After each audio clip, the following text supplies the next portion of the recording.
প্রথম আলোর অডিও সংবাদে স্বাগত। মেহেদী হাসান জানিয়ে দিচ্ছি দিনের প্রধান খবরগুলো।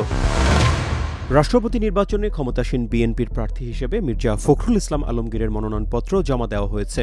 বৃহস্পতিবার বেলা 2:30টার দিকে বিএনপির একটি প্রতিনিধি দল প্রধান নির্বাচন কমিশনার ও রাষ্ট্রপতি নির্বাচনের নির্বাচনী কর্তা এএমএম নাসির উদ্দিনের কাছে এই মনোনয়নপত্র জমা দেয়। মির্জা ফখরুলের মনোনয়নপত্রে প্রস্তাবক হিসেবে সই করেছেন বিএনপির স্থায়ী কমিটির সদস্য ও সংসদ সদস্য আব্দুল মঈন খান। সমর্থক হিসেবে সই করেছেন দলের স্থায়ী কমিটির সদস্য ও সংসদ সদস্য গয়েশ্বর চন্দ্র রায়। রাষ্ট্রপতি নির্বাচিত হন সংসদ সদস্যদের প্রকাশ্য ভোটে। দলীয় সিদ্ধান্তের বাইরে গিয়ে ভোট দেওয়ার সুযোগ সংসদ সদস্যদের নেই। সিদ্ধান্তের বাইরে ভোট দিলে সদস্যপদ বাতিল হওয়ার বিধান রয়েছে। বর্তমান সংসদে বিএনপির 2/3 বেশি সংখ্যাগরিষ্ঠতা আছে। মির্জা ফখরুল ইসলাম আলমগীরের রাষ্ট্রপতি নির্বাচিত হওয়া তাই এখন শুধু সময়ের অপেক্ষা। সাধারণত এ ধরনের নির্বাচনে বিরোধী দল রাষ্ট্রপতি পদে প্রার্থী দেয় না, তবে এবার বিরোধী দল অলি আহমেদকে প্রার্থী করেছে। ফলে শেষ পর্যন্ত একাধিক প্রার্থী থাকলেও 20 আগস্ট জাতীয় সংসদ ভবনের সংসদ কক্ষে ভোট হবে। ঘোষিত তফসিল অনুযায়ী মনোনয়নপত্র বাছাই হবে 16 আগস্ট। প্রার্থিতা প্রত্যাহারের শেষ দিন 18 আগস্ট আর ভোট হবে 20 আগস্ট। 3 সপ্তাহের বেশি সময় ধরে দেশে গ্যাসের সংকট চলছে। এর মধ্যে বৃহস্পতিবার বিকেলে বৈরী আবহাওয়ায় সামিটের টার্মিনাল থেকে এলএনজি সরবরাহ বন্ধ হয়ে গেছে। ফলে গ্যাসের সরবরাহ আরও কমেছে। জ্বালানির এই সংকটে ব্যাহত হচ্ছে বিদ্যুৎ উৎপাদন। বিদ্যুতের চাহিদা মেটাতে না পারায় 1 সপ্তাহ ধরে ঢাকার বাইরে তীব্র লোডশেডিং করা হচ্ছে। পরিস্থিতির চাপে এখন ঢাকায়ও লোডশেডিং শুরু করা হয়েছে। জ্বালানি বিভাগ ও পেট্রো বাংলার দুজন দায়িত্বশীল কর্মকর্তা প্রথম আলোকে জানিয়েছেন, মজুদ যাতে ফুরিয়ে না যায় সেজন্য গত সোমবার সন্ধ্যা থেকে সামিটের টার্মিনাল থেকে সরবরাহ কমানো হয়।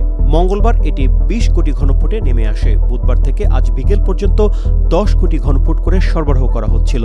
আজ বিকেল 5টায় সরবরাহ পুরোপুরি বন্ধ হয়ে গেছে। আমদানি করা এলএনজি সরবরাহের জন্য কক্সবাজারের মহেশখালীতে 2টি ভাসমান টার্মিনাল আছে। এর মধ্যে মার্কিন কোম্পানি এক্সিলারেট এনার্জির টার্মিনালের সক্ষমতা 60 কোটি ঘনফুট ও দেশীয় কোম্পানি সামিটের টার্মিনালের সক্ষমতা 50 কোটি ঘনফুট। গত 21 জুলাই অগ্নি দুর্ঘটনায় এক্সিলারেটের টার্মিনাল বন্ধ হয়ে যায়। এতে গ্যাসের সরবরাহ কমে যায়, বেড়ে যায় সংকট। রান্নার চুলা থেকে শুরু করে শিল্প কারখানা ও বিদ্যুতের উৎপাদন ব্যাহত হয়। যানবাহনেও সিএনজি পেতে দীর্ঘ সারি পড়ে যায় ফিলিং স্টেশনে। সূত্র বলছে এক্সিলারেটের টার্মিনাল বন্ধের পর শুরুর দিন থেকে 56 কোটি ঘনফুট পর্যন্ত গ্যাস সরবরাহ করেছে সামিট।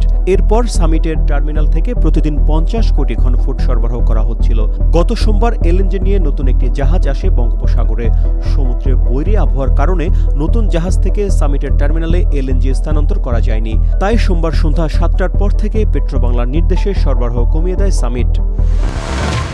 দেশের শিল্প কারখানা ও বিদ্যুৎ উৎপাদনে চলমান গ্যাস সংকট নিরসনে সরকারের সীমিত সামর্থ্য ও বর্তমান কাঠামোগত পরিস্থিতির কথা তুলে ধরেছেন বিদ্যুৎ, জ্বালানি ও খনিজ সম্পদ মন্ত্রী ইকবাল হাসান মাহমুদ। তিনি বলেছেন, ভাসমান এলএনজি টার্মিনাল মেরামত শেষ না হওয়া পর্যন্ত আপাতত লোডশেডিং ব্যবস্থাপনা এবং অপেক্ষা করা ছাড়া এখন আর কোনো উপায় নেই।